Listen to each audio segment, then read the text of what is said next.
There's something beautiful that happens at sunset in the summer when it's hot, hot, hot, and suddenly the heat breaks. And there's something fascinating and magical about that.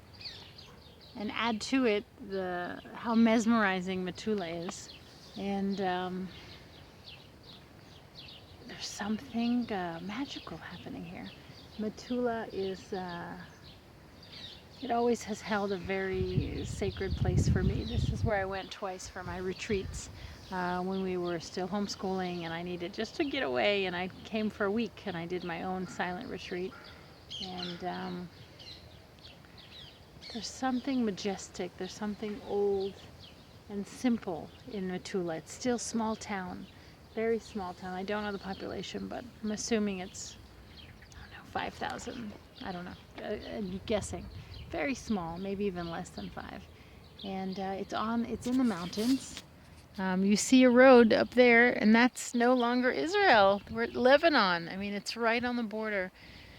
And when I was here years ago, I remember sitting at night, and I just did a lot of spiritual work. I spent the whole week in silence, did a lot of writing, or I didn't write. I felt the writing used me. It just came out of me. I would just sit there and write. It would just gush out of me, and then I'd go to sleep. I'd fall asleep exhausted. I would wake up 2 or 3 hours later and just have to write. Really, things gushed out of me. And remember, I went through 5 or 6 pens in 1 week. It was crazy. They all dried up. And I'd walk a lot. And I spent my times in very silent walks. I did raw food, just drank water, and was silent. And I remember I'd walk in the evening, I'd walk at dusk, and there'd be the mosques. You could hear the mosque sounds, the call to prayer. And the last time I felt it as magical as I felt here in Metula was when we were in Sarince, in Turkey, in the mountains.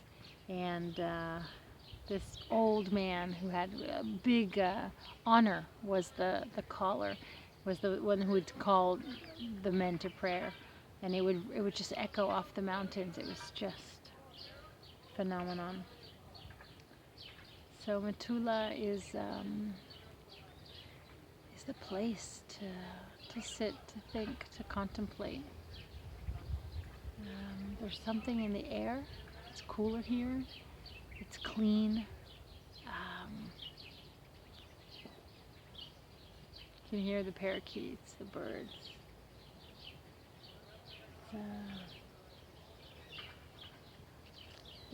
It just reminds me. I'm here taking my daughter for her hockey class, and all sorts of beautiful things are growing, developing, happening, of course, and just reminds me why I want to come to Metula again. I want to do this soon.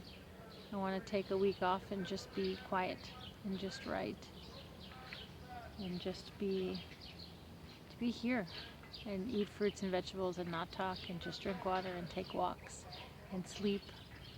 Remember, the most fascinating part of being here was I also read. I took some spirituality books that I was meaning to get around.